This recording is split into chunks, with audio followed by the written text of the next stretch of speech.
25 জানুয়ারির মধ্যে দেশে আসবে সেরামের করোনা ভ্যাকসিন। 26 তারিখ থেকে অনলাইন রেজিস্ট্রেশন।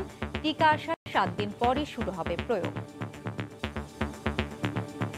সিরাম ইনস্টিটিউটের বিদেশ রপ্তানির ক্ষেত্রে এই সময়টুকু লাগবে। টিকাদান কেন্দ্রে বেসিক যে মেডিসিনগুলো লাগবে এই ধরনের রিঅ্যাকশন হলে ইমিডিয়েটলি ম্যানেজ করার জন্য সেই সমস্ত ব্যবস্থা রাখবো।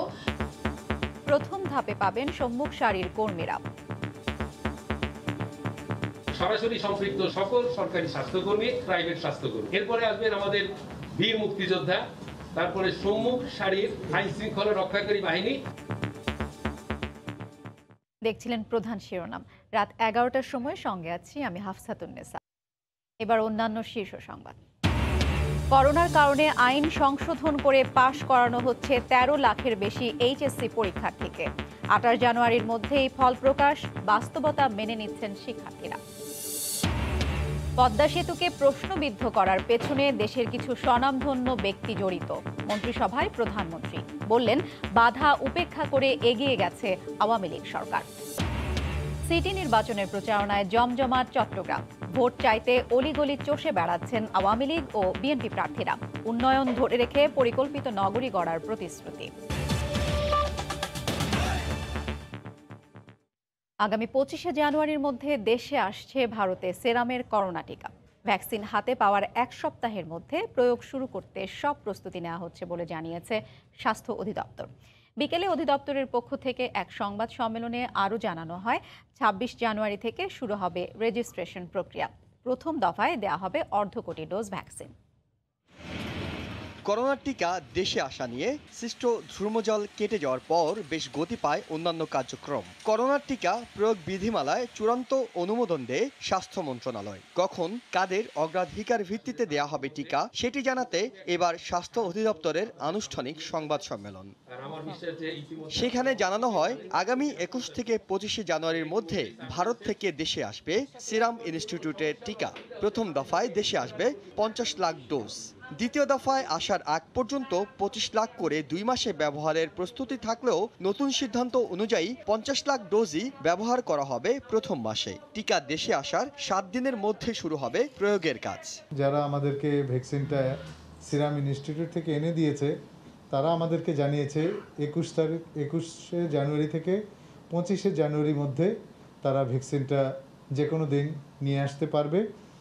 এটা সিরাম ইনস্টিটিউটের এই বিদেশ রপ্তানির ক্ষেত্রে যে সমস্ত আইন কানুন আছে সেটা করতে তাদের এই সময়টুকু লাগবে। প্রথম দফায় আসার টিকা পাওয়ার ক্ষেত্রে অগ্রাধিকার পাবে স্বাস্থ্যকর্মী সহ সম্মুখভাগের যোদ্ধারা। এর মধ্যে সরকারি জরুরি কাজে নিয়োজিতদের পাশাপাশি রয়েছেন আইন শৃঙ্খলা বাহিনী, জনপ্রতিনিধিরাও। গুরুত্ব দেওয়া হবে বয়স্ক ব্যক্তিদেরও। 6 ধাপে হবে টিকা দেওয়ার শুরু থেকে শেষ পর্যন্ত 2 মাসের কার্যক্রম। 26শে জানুয়ারি থেকে শুরু হবে রেজিস্ট্রেশনের এই প্রক্রিয়া।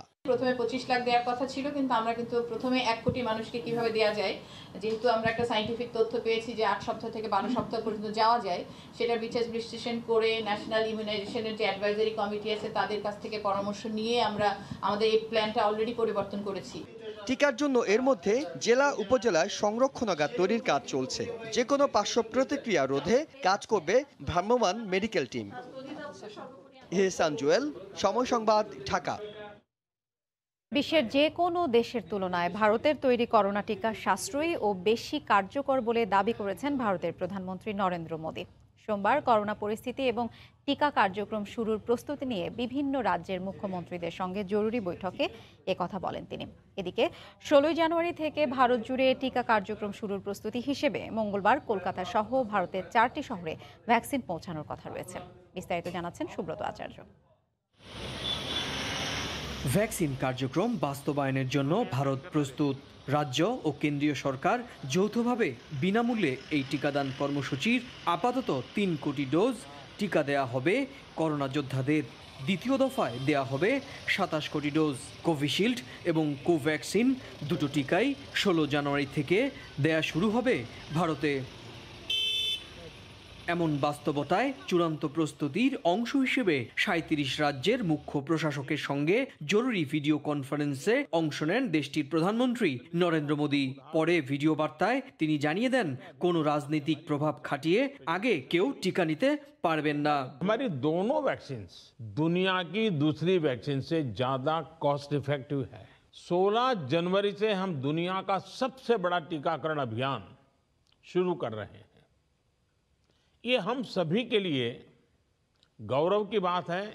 সবকিছু ঠিকঠাক থাকলে মঙ্গলবারই কলকাতা, মুম্বাই, দিল্লি ও বেঙ্গালুরু শহরে পৌঁছে যাবে প্রত্যাশিত করোনা ভ্যাকসিন। সুব্রত আচার্য, সময় সংবাদ, পশ্চিমবঙ্গ, ভারত। করোনাকালের বিড়ম্বনায় পড়া উচ্চ মাধ্যমিক শিক্ষার্থীদের অটো পাসের বৈধতা দিতে এবার আইন সংশোধন করা হলো। সকালে প্রধানমন্ত্রী শেখ হাসিনার সভাপতিত্বে মন্ত্রিসভার বৈঠকে এই আইনে সংশোধনী দেওয়ার ফলে ফল প্রকাশে আর কোনো অধ্যাদেশ জারি করবে না সরকার। বৈঠক শেষে মন্ত্রিপরিষদ সচিব জানান, ২৮শে জানুয়ারির মধ্যেই প্রকাশ হবে উচ্চ মাধ্যমিকের ফল। শিক্ষামন্ত্রী জানিয়েছেন, শীতকালীন অধিবেশনের শুরুর দিনেই উত্থাপন হবে নতুন এ আইন। করোনা মহামারীর ছোবলে বহির্বিশ্বের মতো বিপর্যস্ত হয়ে আছে দেশের শিক্ষা ব্যবস্থা। প্রায় ১ বছর ঘরবন্দি শিক্ষার্থীদের এখন পাঠ গ্রহণের অন্যতম মাধ্যম অনলাইন প্ল্যাটফর্ম। কিন্তু সংক্রমণের আতঙ্কে সরকার এইচএসসি পরীক্ষা আয়োজন করতে পারেনি দেশের ১৩ লাখের বেশি শিক্ষার্থীর জন্য। এই যাত্রা বিভাগ পরিবর্তন করে পরীক্ষা ছাড়াই সরকার যখন অটো পাসের সিদ্ধান্ত নিয়েছিল, তখনও জটিলতা তৈরি হয় ফল প্রকাশের আনুষ্ঠানিকতা নিয়ে।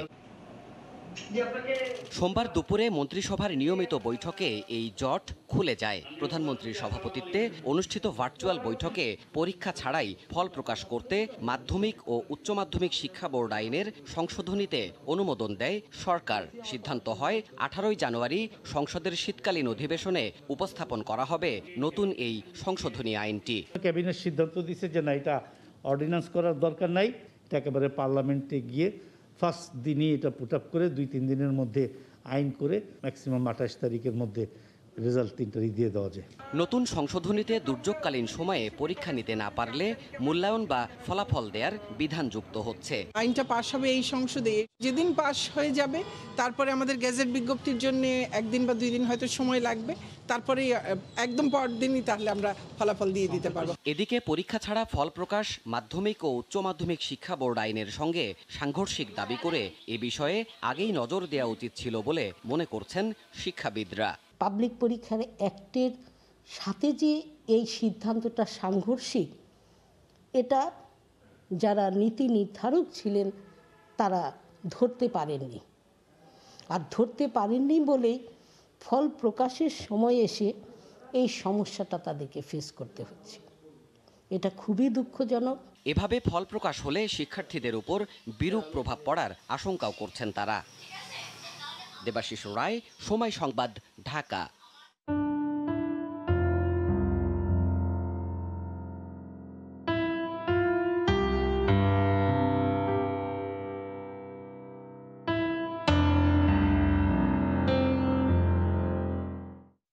ভালোবাসার জমিনে পরম মমতায় লাল শাক আর সরিষার চারা দিয়ে ফুটিয়ে তোলা হয়েছে বঙ্গবন্ধুর অবয়ব। শৈল্পিক কৃষক আব্দুল কাদিরকে নিয়ে রিপোর্ট থাকছে সংবাদের পরের অংশে। স্বপ্নের পদ্মা সেতু বাস্তবায়নের পথে এদেশেরই কিছু মানুষ বাধা দিয়েছিল উল্লেখ করে প্রধানমন্ত্রী শেখ হাসিনা বলেছেন, সামান্য একটা ব্যাংকের এমডি পদে থাকতে দেশের এত বড় উন্নয়নের বিরোধিতা করা দুর্ভাগ্যজনক। সকালে মন্ত্রিপরিষদ বৈঠকের শুরুতেই সূচনা বক্তব্যে একথা বলেন শেখ হাসিনা। তিনি বলেন, শত বাধা উপেক্ষা করে শুধু পদ্মা সেতু নয়, পুরো দেশকেই সার্বিকভাবে এগিয়ে নিচ্ছে আওয়ামী লীগ সরকার।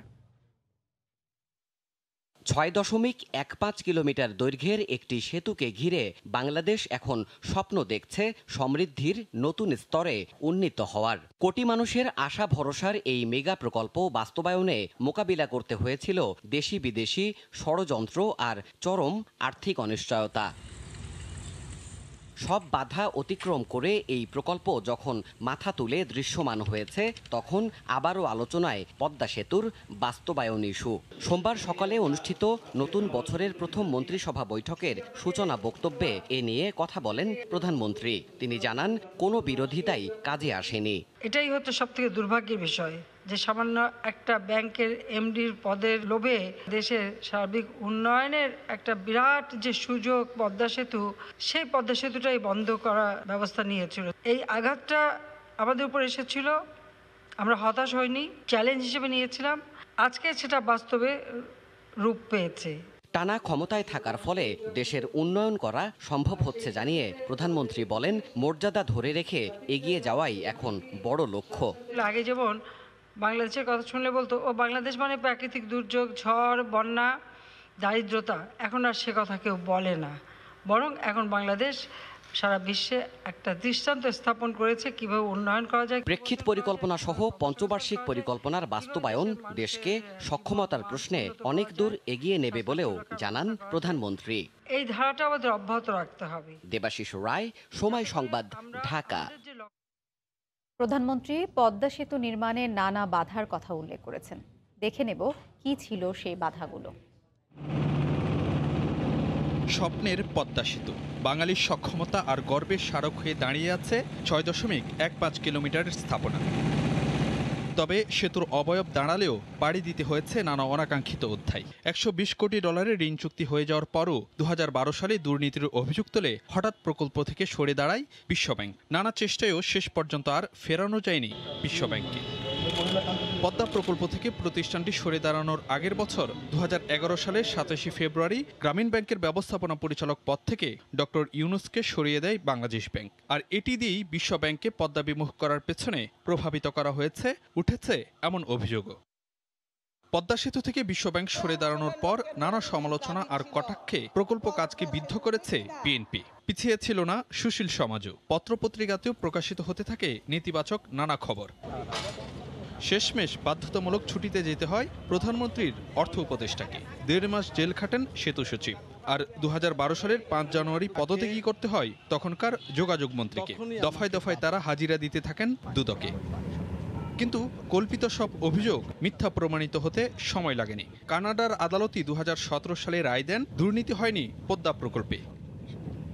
সব সমালোচনা আর চ্যালেঞ্জ মোকাবেলা করে গত ১০ ডিসেম্বর সবশেষ স্প্যান বসানোর মাধ্যমে প্রমত্তা পদ্মা নদীর এপার ওপারে সংযোগ ঘটায় ৬.১৫ কিলোমিটারের সেতু। ফারুক ভিয়া, রবিন, সময় সংবাদ, ঢাকা। রাত ১১টার সময় আরও থাকছে। মেয়র তাপসকে নিয়ে মানহানিকর বক্তব্য দেয়ায় সাইদ খোকনের বিরুদ্ধে ২ মামলা। রাজপথ ও আদালতে মোকাবিলা করার ঘোষণা সাবেক মেয়রের। জমে উঠেছে চট্টগ্রাম সিটি কর্পোরেশন নির্বাচনের প্রচার। প্রার্থীরা রাত দিন ভোট চেয়ে চষে বেড়াচ্ছেন অলিগলি। আওয়ামী লীগের মেয়র প্রার্থী উন্নয়নের ধারাবাহিকতা ধরে রাখার কথা জানান, আর বাসযোগ্য ও পরিকল্পিত নগরী গড়ার প্রতিশ্রুতি দেন বিএনপি প্রার্থী। নূর জামাল আতিকের ক্যামেরায় শফিকুল আলমের রিপোর্ট। ধানের শীষের মিছিল আর স্লোগানে মুখরিত নির্বাচনী প্রচারণা। সোমবার সকালে নগরীর বহদ্দাহাট থেকে শুরু করেন গণসংযোগ। ভোট চান বিএনপির মেয়র প্রার্থী ডাক্তার শাহাদাত হোসেন। এ সময় অভিযোগ করেন আওয়ামী লীগের প্রার্থী নির্বাচনী আচরণবিধি মানছেন না। ব্যানার পোস্টার তারা ছিটছে বিভিন্ন জায়গায় আমাদের মাইক ব্যানকে, এবং সেখানে যারা প্রচার অভিযান করছে তাদের উপর হামলা করছে। এর আগে নগরীর হালিশহরে আওয়ামী লীগ নেতা এম এ আজিজের বাসা থেকে প্রচারণা শুরু করেন আওয়ামী লীগের মেয়র প্রার্থী রাজাউল করিম চৌধুরী। করেন গণসংযোগ, ভোট চেয়ে বিতরণ করেন লিফলেট, দেন নানা উন্নয়নের প্রতিশ্রুতি। জননেত্রী শেখ হাসিনা আজকে দেশকে কোথায় উঁচু মর্যাদায় নিয়ে গিয়েছেন। চট্টগ্রামের প্রতি ওনার যথেষ্ট নজর রয়েছে। চট্টগ্রাম উন্নয়নের ভার উনি নিজ কাঁধে নিয়েছেন এবং এই ১০ বছরের মধ্যে চট্টগ্রামের অগাধ উন্নতি হয়েছে। ইভিএমে চট্টগ্রাম সিটির ভোট হবে আগামী ২৭ জানুয়ারি। ভোটার ১৯ লাখের বেশি। শফিকুল আলম, সময় সংবাদ, চট্টগ্রাম। আইনে বয়সের কারণে অনেক অপরাধী পার পেয়ে যায়, তাই কিশোর অপরাধ রোধে প্রচলিত আইনের আধুনিকায়ন প্রয়োজন বলে মনে করেন পুলিশের আইজি। দুপুরে রাজধানীতে র্যাব সদর দপ্তরে এক অনুষ্ঠানে কথা বলেন তিনি। আমাদের দেশে 18 বছরের নিচে তারা সবাই কিন্তু শিশু। আমাদের মানবাধিকার কর্মীরা, এনজিওরা অনেক হইচই করে এই অনেক আইন পরিবর্তন করে ফেলেছেন। ফলে কিন্তু এই যে কলাবাগানে যে ঘটনা ঘটেছে এটা পূর্ণাঙ্গ ক্রাইম, কিন্তু এখানে ধর্ষণ করা হয়েছে, এখানে মৃত্যুর ঘটানো হয়েছে, কিন্তু উভয় কিন্তু শিশু আমার দেশের আইনে। অবশ্যই আধুনিক আইন দরকার। এই বর্তমান আইনে শিশুকে থানায় নিয়ে আসলেই প্রবেশন অফিসার কাজই করতে হবে। আবার দেশে পর্যাপ্ত প্রবেশন অফিসার নাই। রাত 11টার সময় আরও থাকছে ভয়াবহ তুষার ঝড়ের কবলে জাপানের উত্তরাঞ্চল, দুদিনে অন্তত 10 জনের মৃত্যু, বিপর্যস্ত জনজীবন, স্পেনে পরিস্থিতির আরও অবনতি। মেয়র তাপসকে নিয়ে মানহানিকর বক্তব্য দেয়ায় সাইদ খোকনের বিরুদ্ধে 2টি মামলা হয়েছে। এরপর এক প্রতিক্রিয়ায় সাবেক মেয়র বলেন, রাজপথ ও আদালত দুভাবেই এটি মোকাবিলা করা হবে। এর আগে সকালে রাজধানীর টিটিপাড়ার কয়েকটি খালের বক্স কালভার্টের ময়লা ও বর্জ্য অপসারণ কাজ পরিদর্শন করতে এসে সাংবাদিকদের প্রশ্নের জবাবে বর্তমান মেয়র বললেন, যারা অবৈধ লেনদেনে জড়িত তারাই দুর্নীতির অভিযোগ তোলে। দুর্নীতিমুক্ত প্রশাসন গড়তে হলে সর্বপ্রথম নিজেকে দুর্নীতিমুক্ত করুন। যেই অভিযোগ আনা হয়েছে সেটা কোনোভাবেই কোনো বস্তুনিষ্ঠ বক্তব্য না।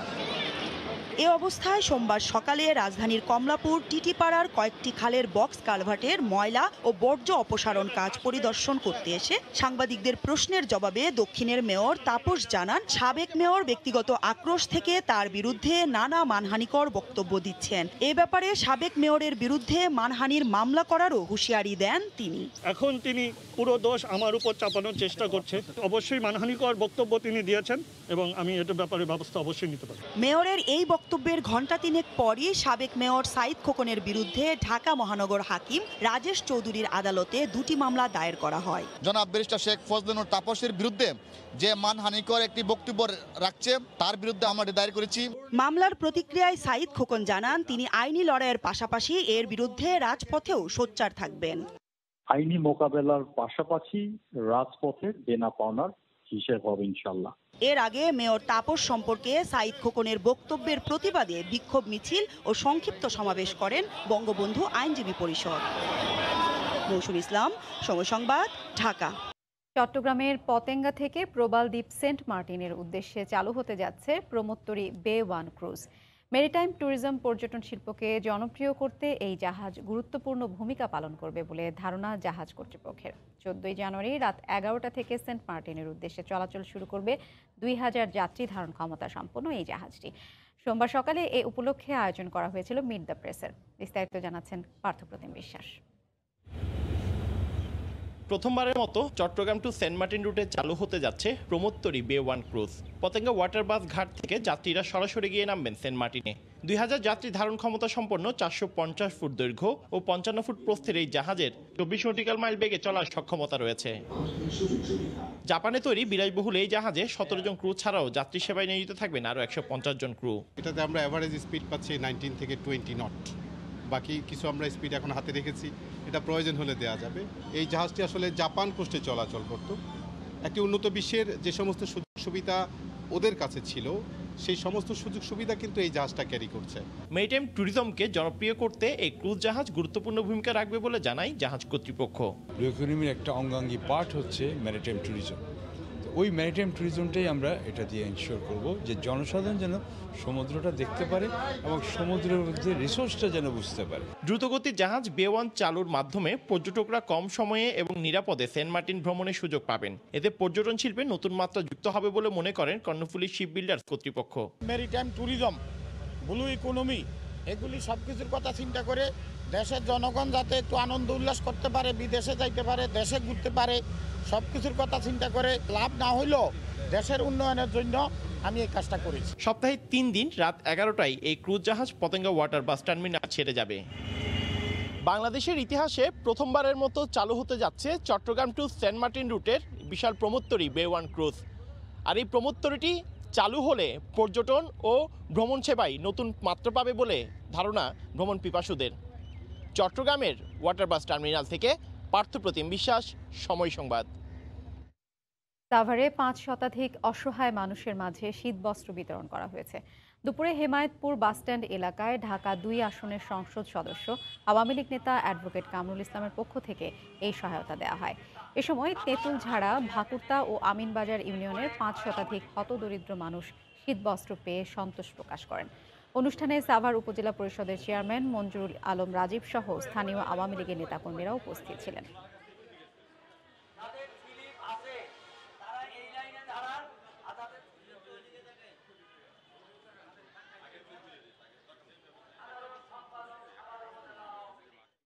শীতের লেগে কষ্টে ঘুমাতে পারিনি, আমাদের কম্বল দিচ্ছে কামরুল সাহেবে, এর জন্য আমরা অনেক সন্তুষ্ট।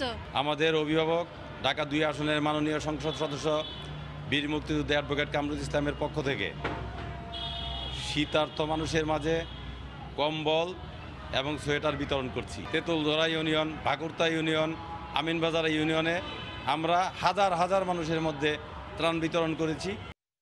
উত্তরের নগরী রংপুরে তীব্র শীতে চরম কষ্টে দিন কাটাচ্ছেন ভাসমান ছিন্নমূল মানুষ।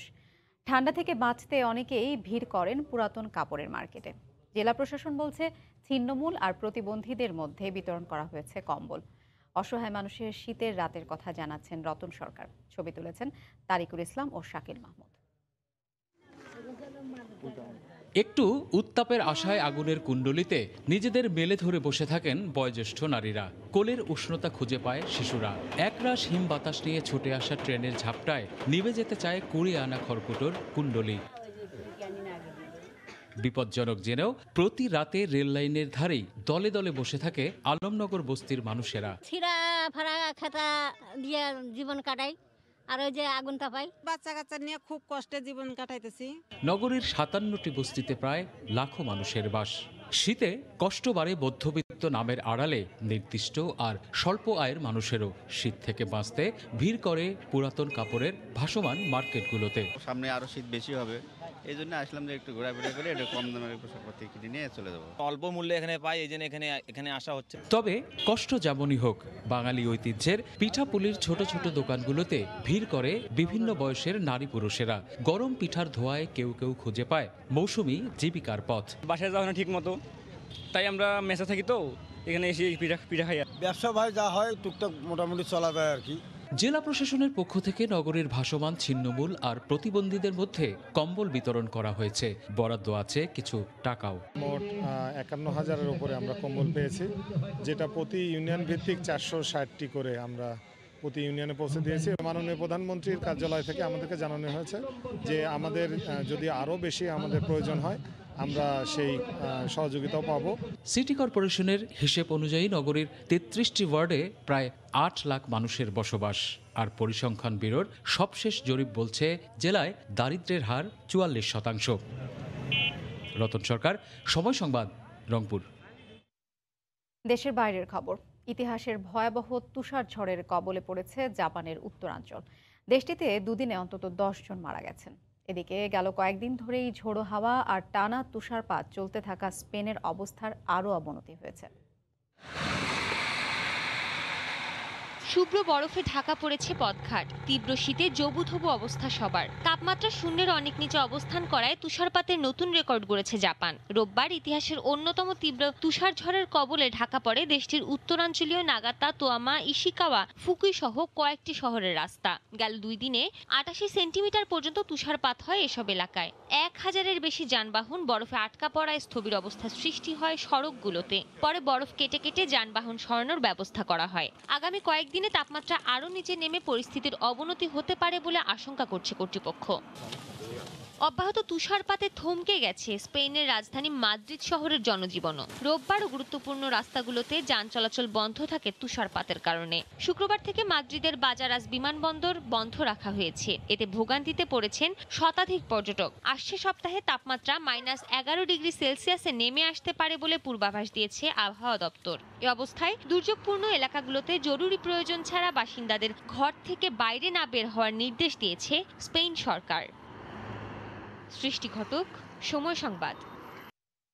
ময়মনসিংহের কৃষক আব্দুল কাদিরের ভালোবাসার জমিনে লাল শাক আর সরিষার চারাগুলো পরিপূর্ণ হওয়ার সঙ্গে সঙ্গে স্পষ্ট ও নান্দনিক হয়ে উঠেছে পরম মমতায় আঁকা বঙ্গবন্ধুর অবয়ব। এখন দূর থেকেই বোঝা যায় বাংলাদেশের স্থপতির প্রতিকৃতি। টকটকে লাল শাকগুলোও যেন জলজল করছে ইতিহাসের অংশ হয়ে। উঁচু টাওয়ারে উঠে দেখলে মনে হয় যেন ফসলের মাঠে শৈল্পিক কৃষক কাদিরের রবি শস্যের 3D পেইন্টিং। হারুন রশিদের রিপোর্ট। লাল সবুজ ফসলের মাঠে রঙিন লাল শাক আর সরিষা রোপণ করে পরম মমতায় বঙ্গবন্ধু শেখ মুজিবুর রহমানের প্রতিকৃতি এঁকেছেন ময়মনসিংহের ঈশ্বরগঞ্জের পাড়াখালবলা গ্রামের কৃষক আব্দুল কাদির। বঙ্গবন্ধুর ছবির চারপাশে সরিষা আর লাল শাকের জাতীয় স্মৃতিসৌধ, নৌকা, জাতীয় পতাকা ও জাতীয় ফুল শাপলার দৃষ্টিনন্দন প্রতিচ্ছবিও এঁকেছেন সুনিপুণ হাতের ছোঁয়ায়। পুরো ফসলের জমিনটি যেন হয়ে উঠেছে একখণ্ড বাংলাদেশ। আসলে এটা আমার দীর্ঘদিনের স্বপ্ন ছিল, বঙ্গবন্ধুর ছবি আঁকবো। এবং এই মূলত হচ্ছে আমি একজন কৃষক মানুষ, আমি তো রাজনৈতিক মঞ্চে গিয়ে আর বঙ্গবন্ধুর কথা বলতে পারি না বা বলার সুযোগ আমার থাকে না, যেহেতু আমি একজন সাধারণ কৃষক মানুষ। আর সেই হিসাবে চিন্তা করলাম যে আমি এই যে মুজিব শতবর্ষ উপলক্ষে আমি বঙ্গবন্ধুর ছবি আমি আমার কৃষি জমিতে আঁকবো। আব্দুল কাদিরের ফসলের ক্ষেত যেন পরিণত হয়েছে পর্যটন কেন্দ্রে। একটি জাতীয় স্মৃতিসৌধ আছে, জাতীয় পতাকা আঁকা আছে, এসব দেখে আমার খুবই ভালো লেগেছে। চাষের মাধ্যমে যে শিল্পকর্ম, তার মাধ্যমে উনি বাংলাদেশকে ফুটিয়ে তুলেছেন। সর্বকালের সর্বশ্রেষ্ঠ বাঙালি জাতির পিতা বঙ্গবন্ধু শেখ মুজিবুর রহমানের প্রতিকৃতি অঙ্কনের মাধ্যমে। এদিকে নান্দনিক এ শিল্পকর্মের জন্য এবছর বঙ্গবন্ধু কৃষি পদক পেতে যাচ্ছেন কৃষক আব্দুল কাদির। সারা বিশ্বব্যাপী এটা জনপ্রিয় হয়েছে, আমার প্রত্যাশা যে উনি কৃষি পদকও পাবে। গেল বছরও স্ত্রীর প্রতি ভালোবাসার জমিন বানিয়েছিলেন কৃষক আব্দুল কাদির। ফসলের মাঠে নকশি কাঁথা এঁকে হয়েছিলেন আলোচিত। এবার লাল শাক সরিষায় বঙ্গবন্ধুর প্রতিকৃতি এঁকে জানান দিলেন জাতির পিতার প্রতি অনন্য ভালোবাসার। হারুনুর রশিদ, সময় সংবাদ, ঈশ্বরগঞ্জ, ময়মনসিংহ।